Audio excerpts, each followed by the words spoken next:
Welcome, adventurers. Today we are again continuing the class comparison video series where we take a look at two similar classes and see how they stack up against each other. Today we are going to look at two marshals who sometimes have it and sometimes don't, the Inventor and the Swashbuckler.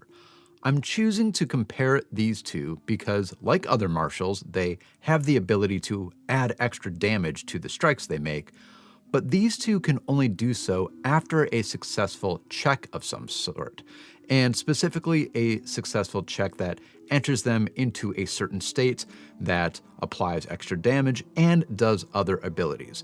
So that's why we're looking at these two. Let's dive in, let's take a look at how they're similar, how they're different, and how they compare even to other classes in the system.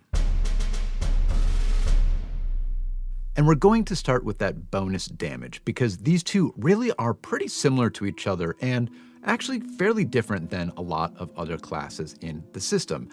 That's because it's not extra automatic proficiency like the fighter or the gunslinger. It's not single target damage like the ranger or the thaumaturge. It's not automatic extra damage like the thaumaturge's implements empowerment or the barbarian rage. And it's not even conditional extra damage that's precision damage on some strikes like the rogue and investigator. Rather, each of these classes has to make a check of some sort to enter a state that applies the extra damage. We will start with the Inventor. They need to make a crafting check that is set by the level that they are at, so it's a level-based DC. On a success, they apply half of their intelligence modifier to their strikes, and on a critical success, they actually get to apply their full intelligence modifier. There are a few other things to consider with this, but for the purposes of this video, that's all we'll really go over. If you want to know more, check out my Inventor video. So that Inventor state that they enter is called Overdrive, but the state that the Swashbuckler enters is called Panache. A Swashbuckler can gain Panache in one of three ways. They can tumble through, they can make a check that is specific to their subclass. These are things like demoralize or grapple or fainting. And then all of the Swashbuckler subclasses can also gain Panache in a third way, which is do something that the GM deems worthy of gaining Panache. Anything. Make up a check or make up an action that you want to do that's particularly bold, daring, succeed on that check, and your GM might grant you Panache. Once you have Panache, you are going to add 2 points of damage, precision damage, to your strikes, and you have a few other abilities, but once again, if you want to know more about that, check out my Swashbuckler video. And for each class, this is just bonus damage added to the strikes while they are in this state. It is not just the next strike after your crafting check or your tumble through check to gain Panache. Though if we are comparing, which we are, I do think that the Inventor has it a little bit easier because they can just enter Overdrive kind of any time they want. You can actually pre-buff and do it before an encounter, and during an encounter, you can make that check under any situation, really, because it's just you seeing if you can turn on the gizmos of the thing that you invented. Meanwhile, the Swashbuckler can find themselves limited and not being able to do the things they need to do to enter Panache. You might not have the room or the actions or whatever to tumble through. You might find yourself locked out of your subclass-specific ability due to the types of enemies you are fighting. If you are fighting mindless creatures who can't be demoralized and aren't subject to a feint, well, you're not going to be able to demoralize or feint against them, so you won't be able to get Panache. Yes, you always have that third option, but that is kind of rarely used and really requires something extra special and usually very low chance of succeeding, so it's not terribly uncommon that a Swashbuckler will find themselves without Panache. Additionally, the Swashbuckler Panache, the precise strike damage from that, only applies to agile or finesse melee weapons or unarmed attacks. That is a big difference compared to the way the Inventor Overdrive works, which has no weapon limitations. You can even use it with ranged weapons. So when it comes to, strictly speaking, the damage that is applied, static damage from strikes and entering your state of panache or overdrive, I do think that the Inventor has it a little bit easier. But that doesn't necessarily mean that the Inventor completely outpaces the Swashbuckler.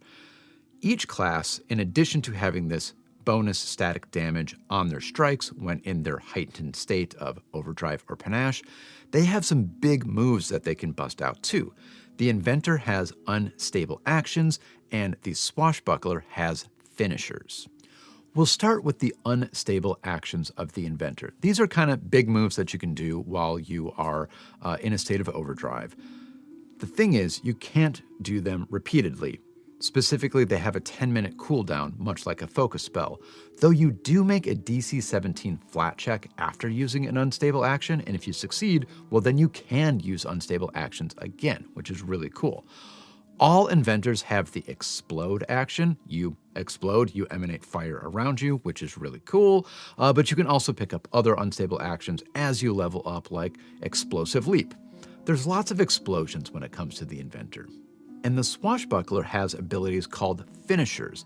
These are special moves that you can do as a Swashbuckler when you have panache, though you do lose panache as soon as you use your finisher. All Swashbucklers will begin with the Confident Finisher.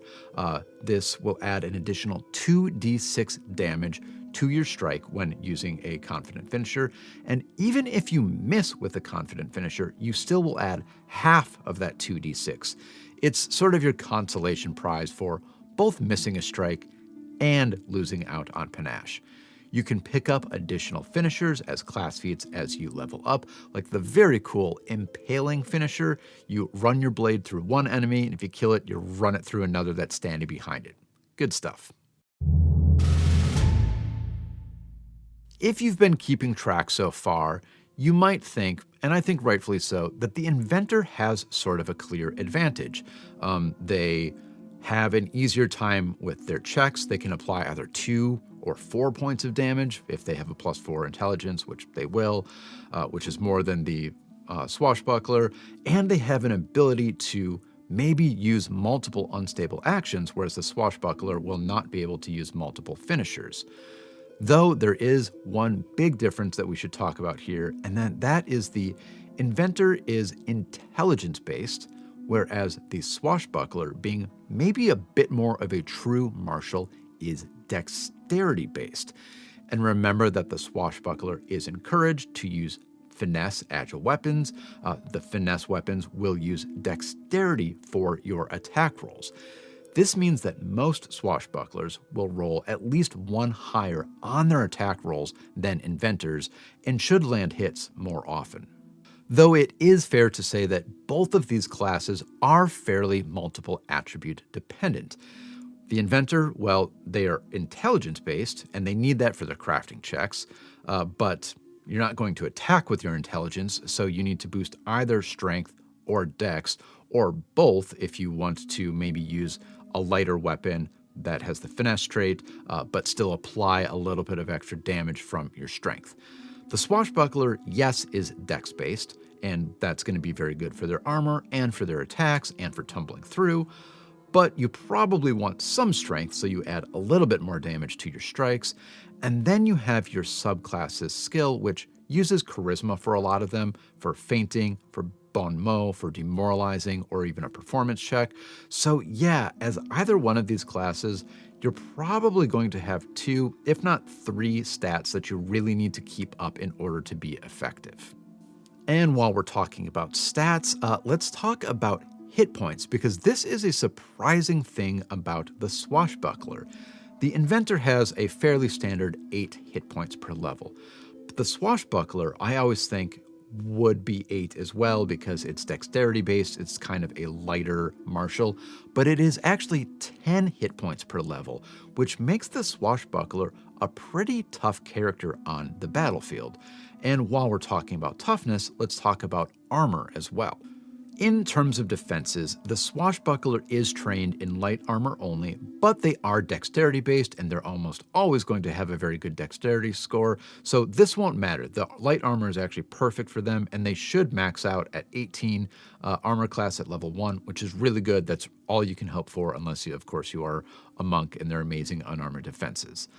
The Inventor is trained in light and medium armor, so you do have the option to be either dex-based and do some like range damage, or be strength-based and be melee. And by dex or strength-based, I mean you're still intelligence-based, but strength or dex would be your secondary score. In terms of extra abilities, the Swashbuckler does have some cool class feats like Twin Parry. The Inventor doesn't necessarily have as many class feats like that, but you can choose to be an armor inventor where you are specializing in armor and then you add extra abilities to your armor, like adding diving fins to it or some ability to do some extra stealth with your armor or even to electrify your enemies. So in the end, I would say that the Swashbuckler is actually a bit better suited in terms of their key stats to be a more traditional frontline combatant. They've got that high dexterity for accuracy and for armor class. They have more hit points. And the Inventor is a bit more suited for being, well, inventive, a little bit of a different playstyle on the battlefield. Now let's talk about roleplay with these two classes because there is a lot going on. We'll start with the Inventor. There is a lot of backstory that you can imbue into your Inventor considering they created the thing that they are using. And remember, you can be a weapon, armor, or construct companion Inventor, so your abilities in your roleplay aren't just strictly tied to damage output. The construct means, well, you've created a secondary character. You can create interactions between yourself and your robot friend. Armor could go multiple different ways. You can be very stealthy and high-tech, or you could be extra tanky and kind of like steampunk-ish. And then, of course, with the weapon, well, you can create a really cool weapon for yourself, and that can have a ton of backstory because it's like a very personal thing to you. So lots of possibility for being cold and calculated, or maybe outgoing and eccentric, all possibilities as the Inventor. And the Swashbuckler is a class that practically has roleplay built into their mechanics. Remember that third way to gain panache by doing something big and daring? Well, I mean, that encourages you to make up things on the spot that your character would do in that situation. I would even say that tumbling through, despite being a core mechanic, has a lot of roleplay in it. It's very daring to do. And then you have that extra ability from your subclass. A lot of these are charisma based, like Bon Mot, making fun of an enemy or demoralizing someone. So if you like being a martial with charisma and you like doing kind of daring, arrogant, show-off things, the Swashbuckler is going to work out really well for you. And there we have it, the two somewhat non-traditional, skill check-based martial classes in Pathfinder 2nd Edition, the Inventor and the Swashbuckler. They're both great options for people who might be a little bit more excited by the slightly more complicated mechanics compared to the more streamlined mechanics of like a fighter or barbarian. The Inventor is a great choice for the thoughtful types who want to build and plan their way to success, and the Swashbuckler is kind of for those who like trying things out and seeing what works. Either is a really good addition to any party. What about you, adventurers? Have you ever looked at these two classes, the Inventor and the Swashbuckler, and thought, you know what, they are actually kind of similar? Or am I just forcing this class comparison concept? Are there any more obvious pairings that you would have used for these two classes? Either way, let's talk about it in the comments. Until then, remember that these are both classes whose core mechanics involve making things up. So there's another similarity.